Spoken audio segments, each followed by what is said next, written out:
Hello, this video teaches a general approach to examination of the knee. In clinical practice, however, a good history will help you to focus your physical examination. Remember that knee pain can arise from any of the bone, cartilaginous or soft tissue structures in or around the joint. You may need to examine the joint above and below, in this case the hip and ankle and foot. Knee pain can also be referred from the back and should be considered if the source of pain is not found at the knee itself. In this video, however, I would focus on knee examination only. For teaching purposes, I have structured the examination into inspection, palpation, range of movement, power assessment, and special test.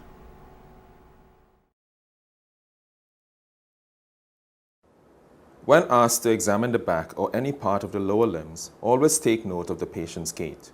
Look at the mechanics for symmetry and smoothness of movement.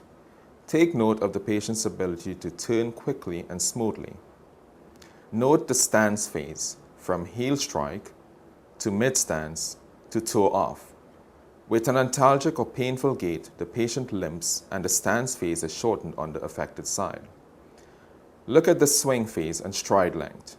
If the pelvis drops on the swinging side, this indicates weakness of the hip abductors on the opposite side. Bilateral hip abductor weakness produces a waddling or Trendelenburg gait. If possible, inspect the patient while standing, and remember to compare both sides. Look from the front for any evidence of muscle wasting or swelling around the knee. Look from the side.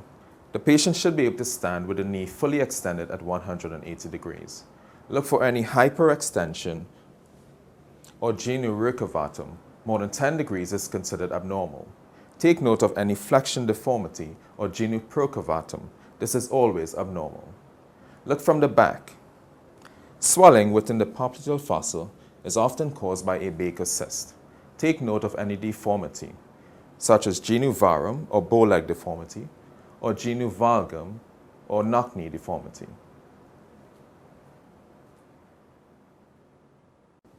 The knee should also be inspected with the patient supine. Look for skin changes, such as scars, erythema, or rashes such as psoriasis. Look for swelling. Normally, one should be able to see the medial and lateral parapatellar fossae. These will be full and moderate or large effusions or can be obscured by adipose tissue. Diffuse swelling with fullness of the parapatellar fossae and extending into the suprapatellar recess or pouch is suggestive of a knee effusion. This can be seen in synovitis. Localized swelling suggests bursitis or tendon or ligament pathology. For example, in prepatellar bursitis, there will be a focal swelling overlying the patella, whereas with medial collateral ligament injury and swelling, there may be localized swelling over the medial collateral ligament. Look as well for muscle atrophy. One may see wasting of the quadriceps muscle with chronic knee pathology. And always compare both sides for symmetry.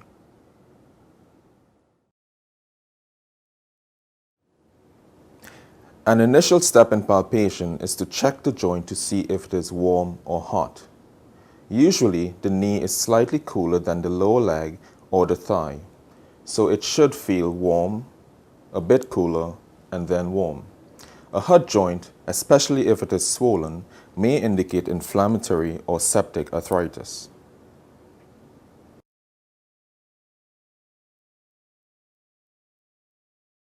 Palpate the patella.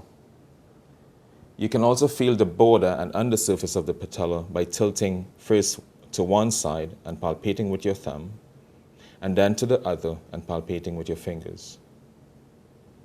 Palpate the quadriceps tendon, also known as the suprapatellar tendon, the quadriceps muscle, and the patellar ligament, also known as the infrapatellar tendon.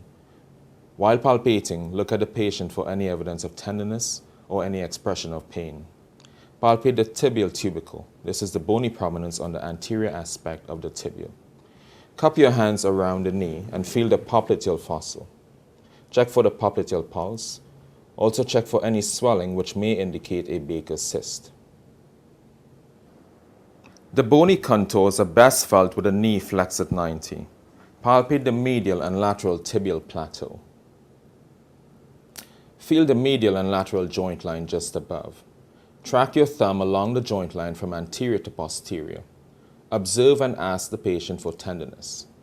As your thumb comes along the sides, you will feel cord-like structures. The medial collateral ligament, which extends from the medial femoral condyle to the medial tibial condyle, and the lateral collateral ligament, which extends from the lateral femoral condyle to the fibular head. This can better be appreciated with the figure of 4 position.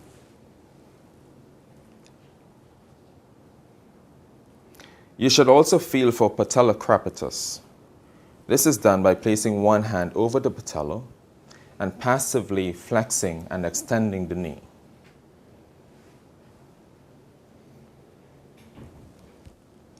There are several bursae around the knee. These include the prepatellar bursa, which sits just over the patella, the superficial infrapatellar bursa, which sits between the ligament and the skin, and the deep infrapatellar bursa behind the ligament. The anserine bursa is located on the anteromedial aspect of the tibia. It is demonstrated here with these purple marks. Bursitis here is a common cause of knee pain. The bursa is located just under the conjoint tendon of the pes anserine, which is composed of the sartorius, gracilis, and semitendinosus tendons. Now, let us palpate for a knee effusion. As said before, the medial and lateral parapatellar fossae are normally seen. If these are full, it suggests a moderate to large effusion. We will first perform the fluid wave or bulge sign. This is also known as the milking test. With firm pressure, sweep your hand up the medial aspect of the knee, pushing fluid laterally and into the suprapatellar recess or pouch. Then immediately sweep your hand down the lateral aspect, pushing the fluid back. Look at the medial fossa to see if a bulge forms. Do not confuse this with movement of the patella or soft tissue. This is good for small effusions. With larger effusions, one may not be able to displace the fluid sufficiently to see a wave forming. The next test is a fluid ballottement test. The essential principle is moving fluid with one hand while feeling the other. Place your thumb and fingers on either side of the patella. Place the other hand over the suprapatellar recess. Squeeze and press down. With moderate to large effusions, one would feel fluid forming under your fingers and pushing your fingers outwards. You may also try to push fluid back and forth by alternately pushing with one hand and feeling with the other. The next test is the patellar tap. This is good for large effusions. Again, place one hand over the suprapatellar recess or pouch. Apply pressure. This will displace fluid under the patella. With the finger of the other hand, push the patella downwards towards the femur. One should feel the patella tapping the femur and coming back up to hit your finger. Again, this is good for large effusions.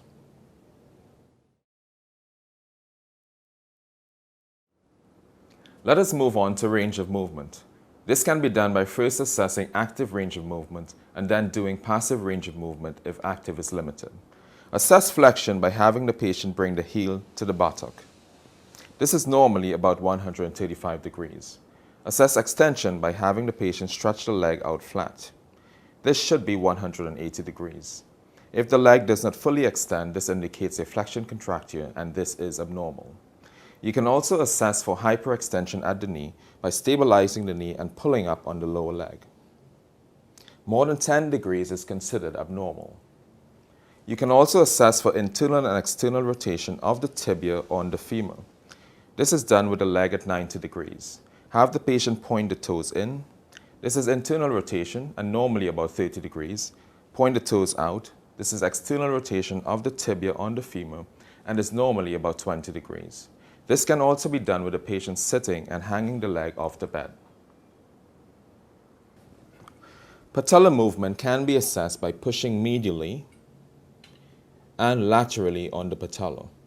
Pain or apprehension when pushing laterally may indicate a prior dislocation.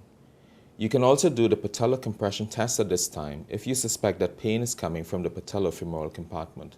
This is done by applying pressure and pushing the patella distally. Ask the patient to tighten the quadriceps. Rough or painful movement may suggest patellofemoral osteoarthritis or patellofemoral syndrome. However, this test is neither sensitive or specific.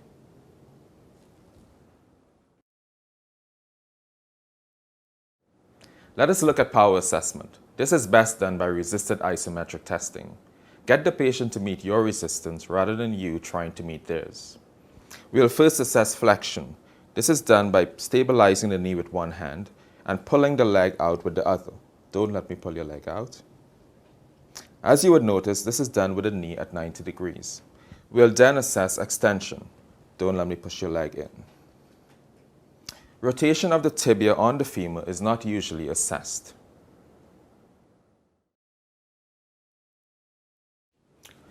We would now look at special tests. The anterior and posterior cruciate ligaments are tested by the anterior and posterior draw test respectively. Remember that both ligaments originate in the intercondylar notch of the femur. The ACL is so named because it attaches on the anterior aspect of the tibia. This prevents forward movement of the tibia on the femur.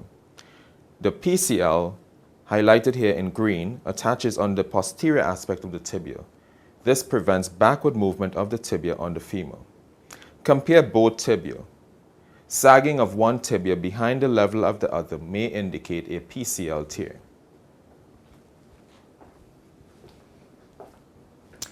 To perform the anterior draw test, the hip is flexed at 45 and the knee at 90. Stabilize the lower leg with your forearm. Grasp the tibia with your thumbs over the tibial plateau. Then pull forward. Laxity here suggests an ACL tear. With your hands in the same position, you can perform the posterior draw test by pushing backwards. Laxity here would indicate a PCL tear. Both of these tests would be done together. One can also perform the Lachman test for an ACL tear. In this test, the knee is held at 30 degrees. With one hand, grasp the femur, and with the other, pull the tibia forward. Laxity here would suggest an ACL tear. This test is more sensitive and has the greatest likelihood ratio for an ACL tear. For stability testing of the medial collateral ligament and lateral collateral ligament, the knee is supported and flexed at 30 degrees, with your fingers over the joint line and ideally over the ligament being tested. Test the MCL by applying a valgus truss. I am pushing in on Kim's knee and pulling out on her lower leg. Look for laxity and the patient's pain response. Conversely, test the LCL by applying a varus force. I am pulling out on Kim's knee and pushing in on her lower leg. Again, look for laxity and the patient's pain response. We will now assess for meniscal tears. You may encounter several variations of the McMurray's test. The essential principle is trying to squeeze and trap the meniscus between the femur and tibia on the side being tested while extending the knee. Let's test the medial meniscus. Place your fingers over the medial joint line to feel for a click or pop during the test. Then flex the knee maximally and externally rotate the leg. Think of this as bringing the tibia forward against the femur. Apply a varus force by keeping the knee out while pushing the lower leg in. Then extend the leg. Feeling a clunk or pop or the patient expressing pain is a positive test. Similarly, test the lateral meniscus. Place your thumb over the lateral joint line. Then flex the knee maximally. Internally rotate the leg. Think of this as bringing the tibia forward against the femur. Apply a valgus force by keeping the knee in while pulling the lower leg out, and then extend the leg again. Feeling a pop or the patient experiencing pain is a positive test. Both arms of this test can be done together to create a smooth movement.